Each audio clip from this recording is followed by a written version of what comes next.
Welcome back to DSO Live. I'm your host, Alexander Platt, and I am now joined once again by my friend Charles Greenwell, former assistant conductor of the Detroit Symphony, and by Professor Stephen Whiting of the University of Michigan School of Music, Theater, and Dance.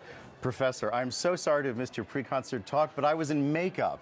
You guys are here. But, this is my wife and I have so made this part of our routine this month that we're not sure what we're going to do with ourselves next week. I have the same feeling. Yeah.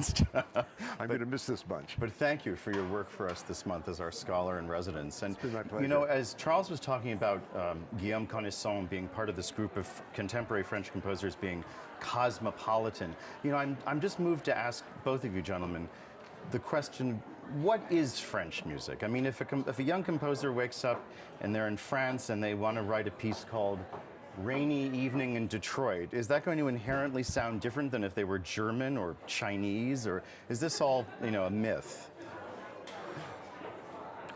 How would you answer that one? Well, the way you've put it is very interesting. Sure, there are a lot of influences in people's background. Right. What is French music? I mean, to be a perfectly ridiculous answer, it's music written by a Frenchman. But the point is, there have been so many different styles of French music. I mean, look at our favorites like Berlioz tonight and Ravel, or people we've talked about, Albert Roussel, who is a particular favorite of mine.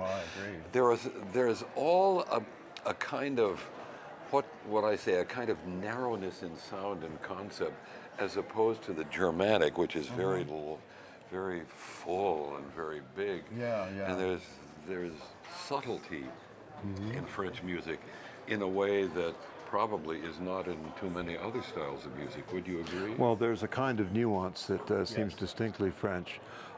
What's interesting about tonight's concert is that it stakes the chronological extremes of the entire festival. The earliest, Berlioz, 1830. The latest, or the newest, 2012, Guillaume Connaissant. And each of them are responding to the paradigm of Beethoven in their different ways. Berlioz is taking what's most, I'd say, off the wall and innovative and paradoxical about Beethoven, and taking it a step further. And therefore, it's really no mystery that, like, throughout the 19th century, the greatest interpreters of Beethoven often were French musicians. I mean, well, guess where the first performances of Beethoven symphonies took place? Well, there we are. At the Conservatoire, while Berlioz was there, conducted by Abenek, and they were considered beyond the reach of most symphony orchestras at that time. They took place, and imagine Berlioz in the space of 1 year, hearing all of Beethoven's symphonies, reading Goethe's Faust in translation for the first time, falling madly in love with an English actress, and hearing Shakespeare for the first time. I mean, he's responding, he's processing a lot in this symphony. So it is from the beginning, it's inherently French, but inherently cosmopolitan as well. I think so. It's truly a pan-European. You know, I'm a Satie scholar in my off hours, and an Italian Satie scholar who was hosting me in Paris once said, you know, Paris is the most provincial city in the world. But everything's happening here.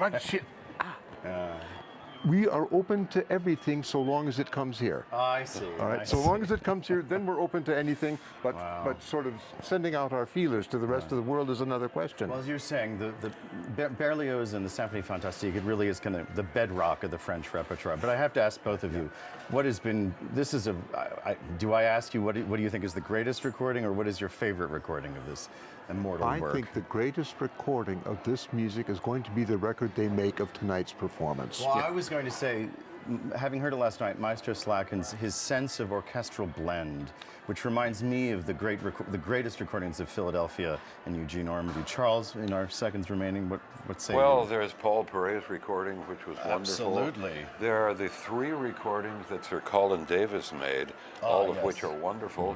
And each of these recordings, you get a little bit of a different perspective on the music, and that's wonderful. For me, there's no such thing as the great recording of just about anything. That's good. But the Berlioz interpreters, Charles Munch, there was another one. All these Very good one. I mean, Munch was amazing. I remember a rehearsal with him in London when I was there, and they hardly rehearsed at all. And he just said, I'll see you at the concert. So come the concert, and he put the baton up and down, and it was just Wow. magic. I think we can expect something similarly magical tonight. So do enjoy our first half with our soloist Benjamin Beilman and works of Saint-Saëns and Ravel, and to start this new work by Guillaume Connaissant, and we'll see you at the intermission.